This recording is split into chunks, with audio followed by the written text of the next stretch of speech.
Hi po mga kabasura, another day, another grind. Ngayong araw nga ay ipapakita ko sa inyo ang isa naming pinagkakakitaan kapag sumasapit ang Holy Week. Alam nyo naman, kung diskarte lang ang pag-uusapan, siksik na siksik tayo dyan. Taon-taon namin tong ginagawa, kada sasapit ang araw ng palaspas. Nagtitinda kami dito sa mismong tapat ng simbahan sa amin, dito sa GMA Cavite. Masasabi ko talagang isa ito sa pinakamahirap itinda. Kasi halos isang buong araw to ginagawa, yung pagdidesign pa lang.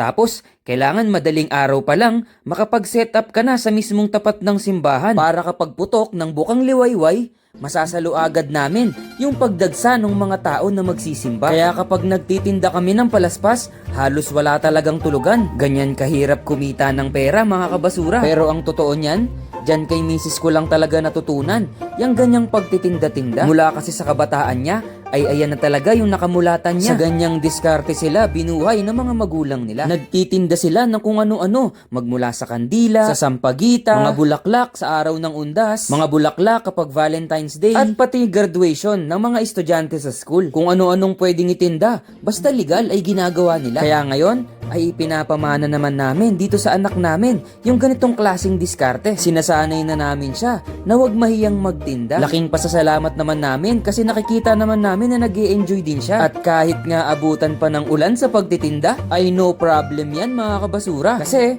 umaraw man o umulan, ay kayang-kaya pa rin i-enjoy ang pagtitinda. Nakikita nyo ba? Hindi alintana ang problema, basta masaya ka sa ginagawa mo. Kahit mahirap, ay ini-enjoy lang nila ang pagtitinda. Yun nga lang, kapag naulan, bagsak presyo na. So paano? Enjoy lang tayo sa buhay Kahit mahirap, kayang-kaya yan. Ito po si Basurero TV. Be kind, but not always.